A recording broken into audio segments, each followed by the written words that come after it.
Action! Ano ba yan? Parang harang sa daan. Kaya tayo pinupugit ng mga daga, ipis, at langaw. Dahil sa mga basura mo, yan.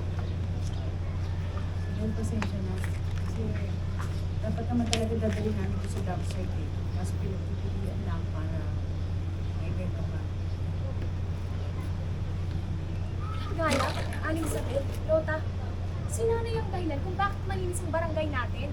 Simula nang tinanggalan ng munisipyo yung budget ng mga truck ng basura na nangongolekta dati.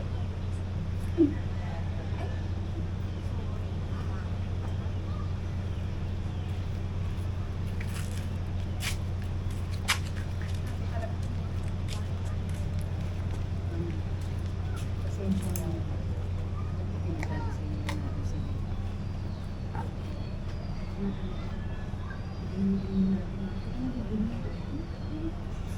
Hindi natin